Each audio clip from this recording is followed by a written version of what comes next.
Hello नमस्कार welcome to G2 electronic and mobile और আমাৰ তাত আজি ভাইটি আছে ভাইটি কি নাম আছিল তোমাৰ আবু বকৰ সিদ্দিকী আবু বকৰ সিদ্দিকী আছে কোন পৰা আহিছা তুমি বৰৈমাৰী পৰা আহিছোঁ মই তাত ল'ব আহিছে আজি iPhone 17 Pro Max 17 Pro Max ভাইটি কেনেকা লাগিছে আমাৰ তাত আহি বহুত ভাল লাগিছে আগতে এটা লৈছোঁ এটো সেকেন্ড হল সেকেন্ড তো ভাইটি আগতে লৈ গৈছে আমাৰ পৰা 17 Pro নে Pro Max কিবা Pro Max লৈছোঁ আগতে Pro Max লৈছে আৰু এটো সেকেন্ড টাইম ল'ব আহিছে তো ভাইটিক এটা আমাৰ ফালৰ পৰা এটা গিফট দিছো থ্যাংক ইউ সো মাচ বাস এটা দিছো আমাৰ ফালৰ পৰা Thank you তো so much. ভাইটি আমাৰ পেজটো জানা তুমি আমাৰ পেজটো ফলো কৰা আছে না ফলো কৰা আছে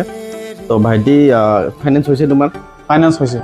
ফাইনান্স হৈছে টাকা পইচা আমি এনেকৈ আহিছো না ঠিক আছে আচ্ছা মোবাইলটো একদম বেষ্ট প্ৰাইজত পাইছা ৰিজনেবল প্ৰাইসত পাইছোঁ ঠিক আছে কি ক'বা তুমি কাস্টমাৰক আমাৰ যিখিনি কাস্টমাৰ আছে বা তোমাৰ যিখিনি ফ্ৰেন্ড ফ্ৰেণ্ড সাৰ্কেল চাৰ্কেল আছে কি ক'বা তো মই এইখিনিয়ে কম দাদাই বহুত মানে ভালকে কাস্টমাৰক সাৰ্ভিস দিয়ে আৰু দামটো ঠিকই ৰাখে আৰু আহি কিনেও ভাল লাগে দিয়া দিয়া বহুত ধন্যবাদ তুমি অহাৰ কাৰণে এনেকৈ লগ পাই Welcome. ঠিক আছে ঈদৰ শুভেচ্ছা জনাম থ্যাংক ইউ সো মাচ দিয়া